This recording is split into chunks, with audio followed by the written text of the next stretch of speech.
Hey guys, I'm back with another Don't Starve Together tutorial, and this time I'm going to be covering server mods and client mods for when you want to host a server with a whole bunch of friends. And here's my recommended mods for both the server and the client side, so that each of you can have a great experience playing Don't Starve Together.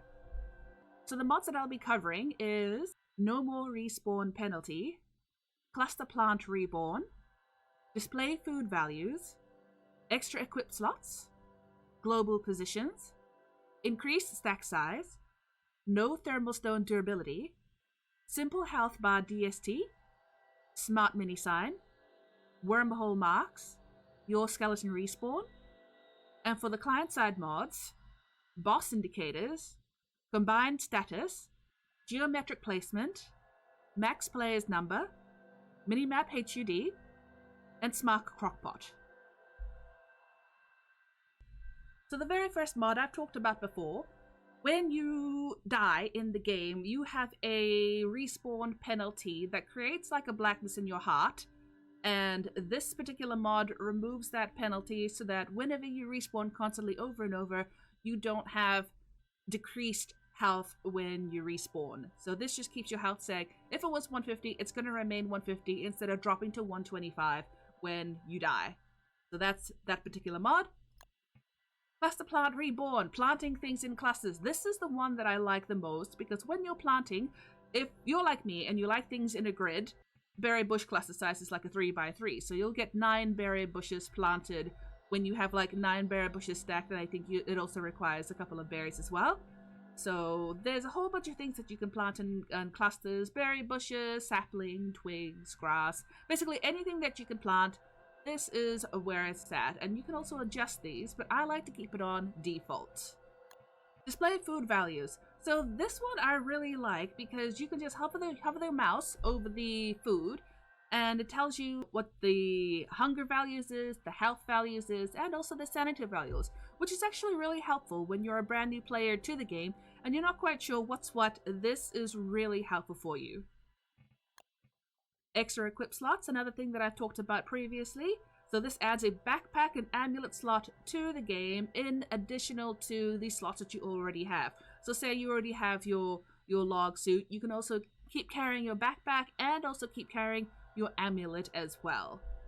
Global positions is a really important one, and I love this one. Because say you're starting out with 4 of your friends, this one makes an icon for that particular character of your friends. You can see it moving around when you look at your map, and say you want to find out where your friend is since they've gone off somewheres towards maybe say the west side and you're on the south side, and you just open up your minimap, instantly see where your friend is, their little icon for whatever character they are, let's say they're Weber, and then you can just like see them and instantly know where you need to go to be able to meet up with them. So this one, very, very useful, especially when you've set up a base and maybe the newer players don't know where you are. So this can guide you to wherever you need to meet up with your friends again. Increase stack size, again, one that I've talked about before in the previous tutorial. You can increase the stackable items all the way up to 99. Amazing for when you want to carry a whole bunch of things. No thermal stone durability. Now, this is something that, since I'm a player that has played Don't Starve for quite a while, Clay nerfed this only just recently, and I really hated this. Before, when you used to craft the thermal stone, that would keep you warm in the wintertime and then cool in the summertime, Clay decided to add the durability. So the longer that you're actually carrying this thermal stone, the more it decreases in durability until it actually disappears.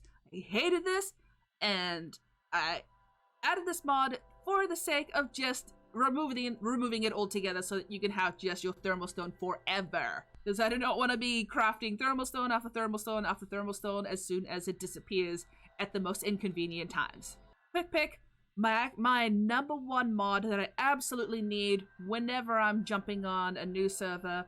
If there's no other mods, this is the mod that has to be on the server. Because as I said before, it takes 3 seconds to be able to pick something. That 3 seconds I can spend doing something else.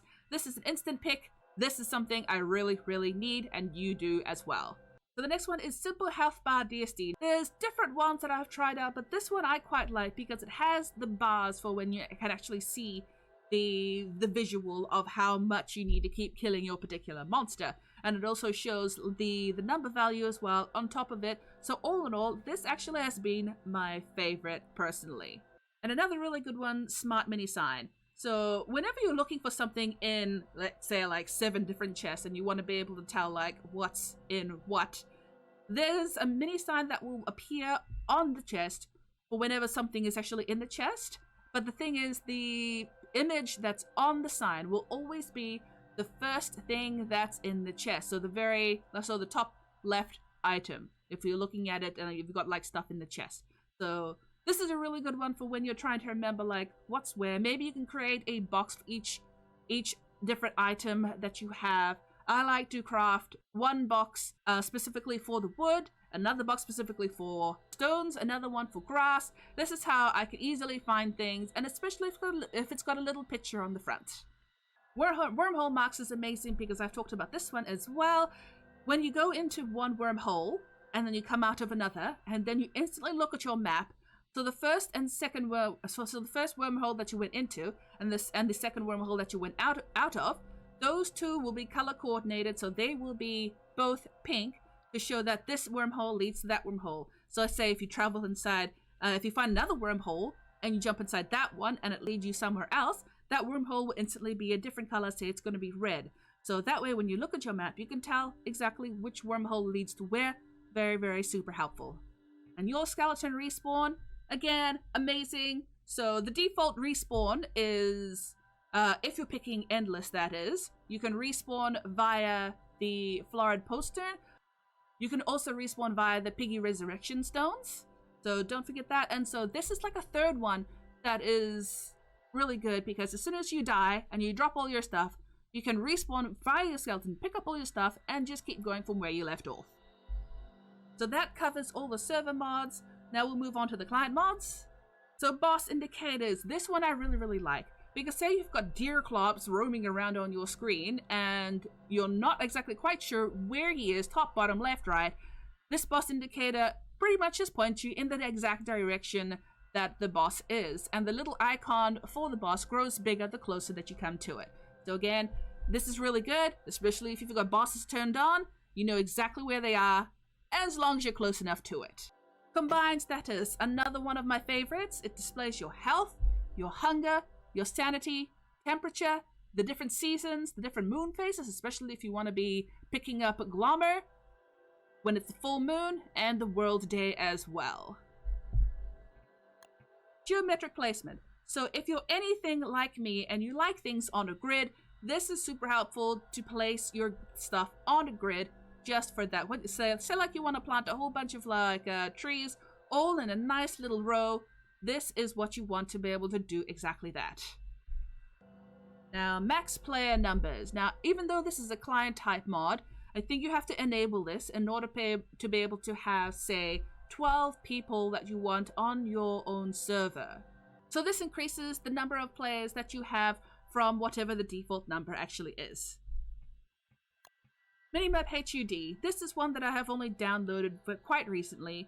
So instead of having to press whatever shortcut key to be able to access your map that fills up the whole entire screen, this minimap actually places a map on your main screen so that as you're walking around, you can just keep referring to your small little minimap in the top right corner of your screen so you know exactly where you are and how much ground that you've covered. Now this smart crockpot is amazing. So this is really good, especially for new players. So say you're not quite sure what ingredients you need to craft a particular recipe. So let's say you want to make meatballs and you're not quite sure how to do it, not quite sure about the meats you need to use or the fillers that you need to use.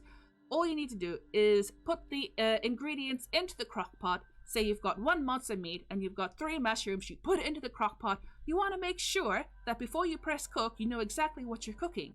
So all you've got to do is hit predict, and the food that will be cooked will actually show up and tell you what the food item will be before you've actually cooked it. So again, really super helpful just in case, say you've got one item in there in your pot that shouldn't be in there. It'll tell you if it's about to turn into goop, so it'll save your cooking. You can take that particular item out and then put the correct item in, and you can cook the food that you want to cook instead of ending up with wet goop.